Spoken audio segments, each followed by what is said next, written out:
Hi, this is Lawrence City Councilor Mark Laplante. I'm here with Dr. Lane Glenn of Northern Essex Community College. Welcome, Dr. Glenn. Thank you, Mark. It's good to be here. This is a phenomenal day. Talk to me a little bit about what is going on today, what is the idea behind the college's expansion here, and what should we expect to see in the near future at the Intown Mall? Sure. Well, what's going on today is we're bringing down this building behind us, which is the Intown Mall. It's a project that's been in the works for a long time, about 8 years now. What it's going to allow us to do is to build a new health and technology center here in the site.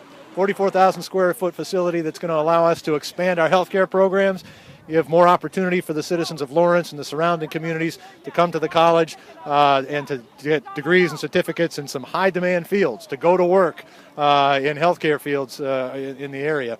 It's going to mean jobs, it's going to mean a better educated workforce in the area, and it's going to mean the expansion of the college here in downtown Lawrence. We've been here for 40 years. Right.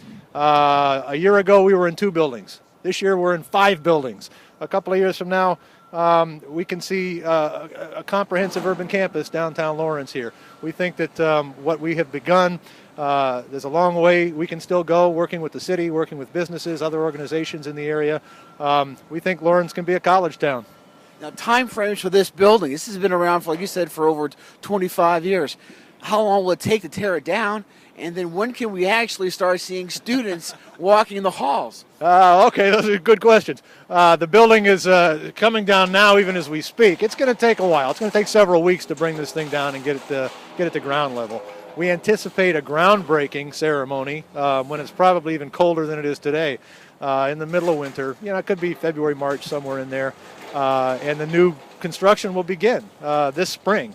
The new building is scheduled to open in the fall of 2013, and that means students walking through the halls in the fall of 2013. That's when classes should begin. So really the building ought to be finished sometime in the summer of 2013, a little over a year.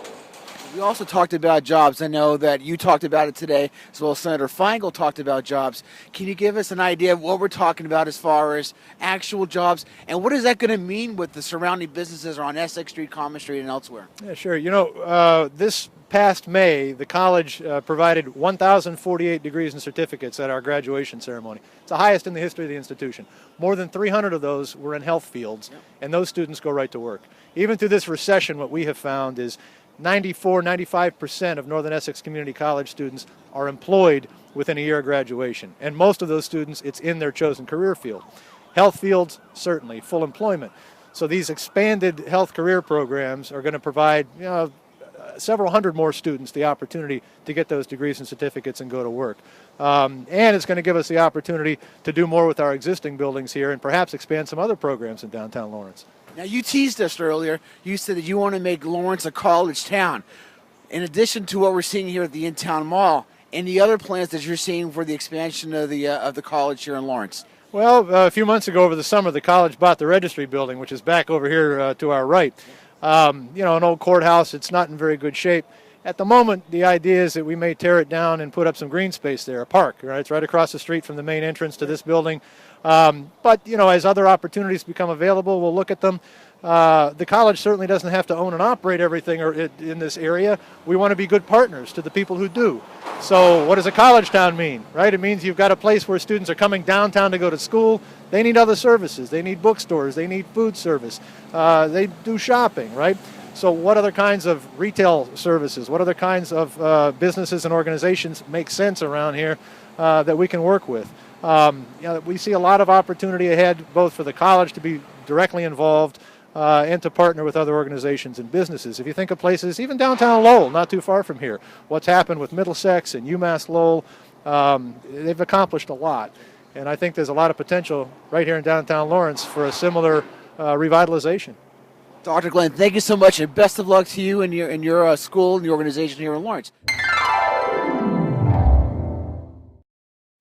On January 4th, members of the Lawrence City Council, the Lawrence School Committee, and the Greater Lawrence Regional Vocational School gathered for the swearing-in ceremony.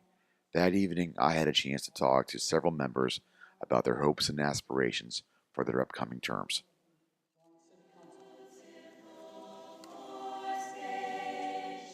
Council President Frank Moran. I think one of the things that you and I know, I've been there for the last couple of years, is we have to increase our public safety. That's one of my priorities. I want to make sure that the staffing level at the police department, and also the fire department are where they need to be. Before we do that, we need to make sure that we check our budget to make sure that we can afford. Years from now, when we Council look back, Vice what will you President consider Dan what's the Rivera. benchmark for success on the city council? When do we achieve success? When people start feeling that what they pay for in property taxes they're getting in services. And it's a tough climb because right now people don't feel that way. But I think eventually people will say, okay, we're doing the best we can with what we have, and we have the services we're supposed to have. On in the next couple of years. Councilor Well, to tell you the Roger truth, Twomey. Mark, I've had a passion for wanting to see the city of Lawrence keep clean.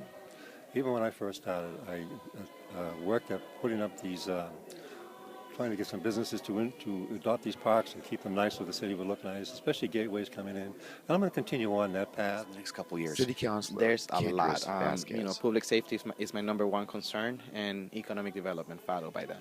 So I'll be working closely with all of you now for the next 2 years to ensure that our streets are safer, because that's something that is much needed, especially my neighborhood, the Arlington neighborhood. As you might know, it's one of the neighborhoods which has the toughest crime. Or not sometimes. School committee But the member major thing I Jim wanted Blatchford. was I wanted to institute an honor school and to be able to have a check on what's going on with the budget. The budget part is kind of null and void at this point, but with the honors school, I do plan on pushing that, even with the receiving, with the commissioner, because I feel that adds a whole deal of new concepts and new teaching skills that we can add to our system that really benefits us more than hurts us. I mean, Lowell has them, Worcester has them, Boston has schools like the Boston Latin School, things like that. Yeah. The exam schools, while some people don't agree with them, I feel that they help communities like ours that really can push for Have it. in mind that you really School want to committee focus man on in the next couple of Pavel years. So, Payano. two of my biggest issues are parent involvement and also math and science. I think math and science is what kind of got me on board to be part of the school committee. At the moment, we have 54% of our students are failing the math MCAS. With science, is pretty much the same. So that means like starting off, you're having 8th graders coming into 9th grade, and some teachers say that they have like a 6th grade education. So briefly, Greater give me an Lawrence idea of what you look Vocational to School accomplish Committee in the next member couple of years. Leo Lamontagne. Next couple of years, what I'd like to see is continued improvement on MCAS. We're doing great. We went up 15 to 17% on both math and English this year, which were outstanding, and looking for that same progress year after year. And they're part of the Greater process. Lawrence Vocational School Committee Aside member from that, I also like Abel to make sure Vargas. that the students are a little bit better prepared. It's a competitive economy. The students that go there are being trained and they're leaving the school job ready. So as they leave job ready, we want to make sure that not only are they ready to do the job, that the opportunities are there for them. So making things available like co-ops and interviews and training them to interview are things that we need to focus on and make sure that they're ready to go out there and compete.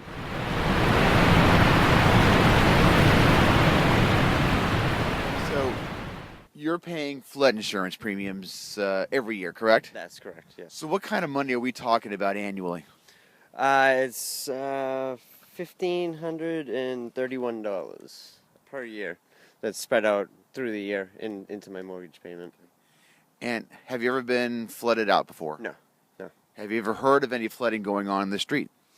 I think what was it, 2006, Mother's Day?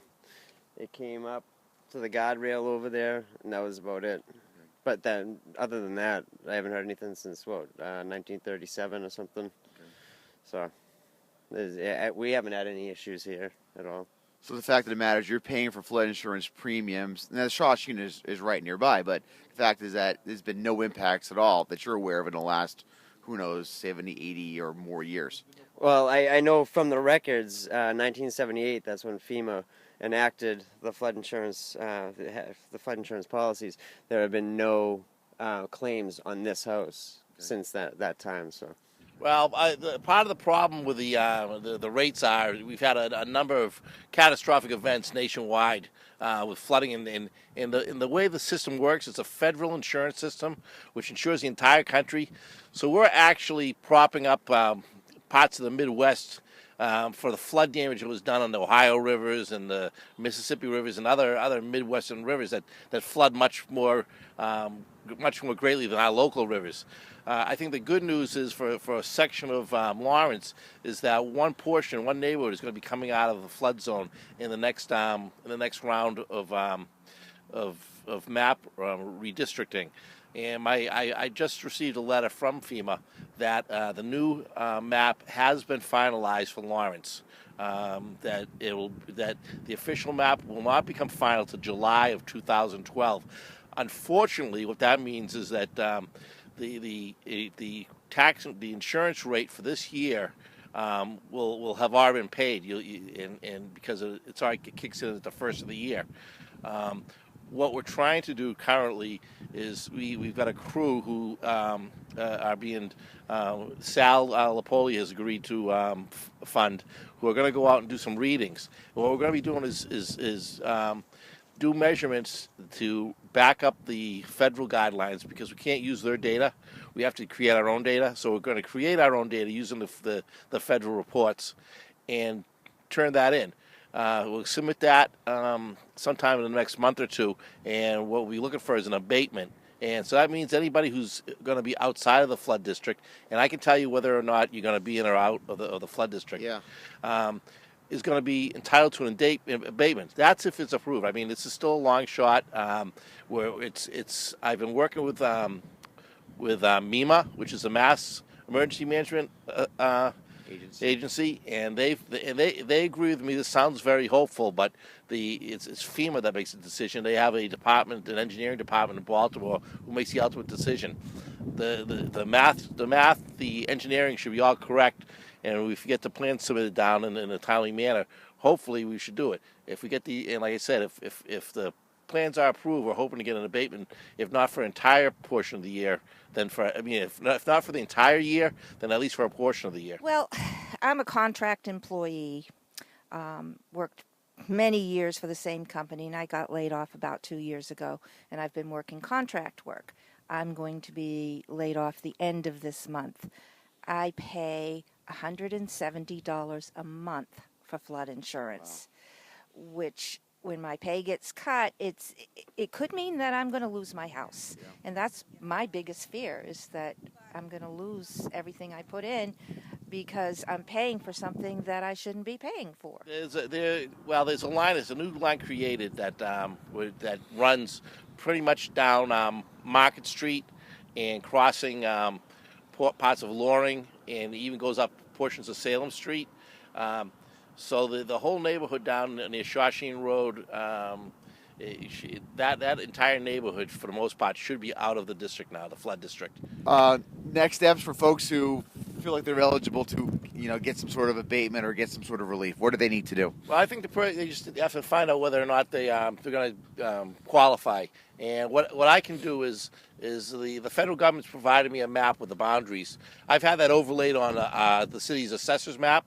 I can bring a copy of that map down to the next South Common neighborhood meeting, and the public can come down and check and see if their property is in or out of the flood zone.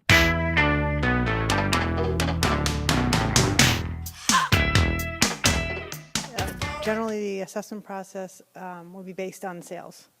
We look at all the sales from calendar year 2010, and we base it on those actual sales. Any taxpayer feels that it's too high, they're more than welcome to come into the office. We will discuss it with them. They also have the ability to file the abatement. They can come into our office. They can call us for one. They can go to the website, City of Lawrence, download it from the website, and they can also go to the state. Applications are due in our office February 1 at 4:30. That is the deadline. There's two ways they can, I guess you would say, present to us on why they feel it's overvalued. They can look at actual sales and write those down, or they can compare it to other homes similar to theirs in the neighborhood. If we made an error, the assessment is not what it should be, absolutely, we will bring it down and refund them whatever the difference would be that they should have paid from the beginning. And that would be pretty much for the whole process. If anybody wants to talk about it, just, on why, be happy to go over with them on the telephone too. So the other question is people are always naturally suspicious. I think that there's some sort of money grab going on by the city, that these numbers aren't real. They don't reflect real numbers, and we're looking at 2010 rather than 2011. Can you give any kind of assurances that these numbers aren't made up? They really are numbers that are based on actual sales, because people are really doubting that. No, though they are real numbers. They're not estimations of any kind at all whatsoever. They're based on actual sales, deeds that were recorded with the Registry of Deeds. We then in turn take all those numbers and submit them to the Department of Revenue. The state will not allow us to send a bill out, as you know, that is not certified by them. All those values have to be certified by the Department of Revenue before we can even send the bills out. But they are recorded sales. No one should doubt that those numbers are estimations of any kind at all.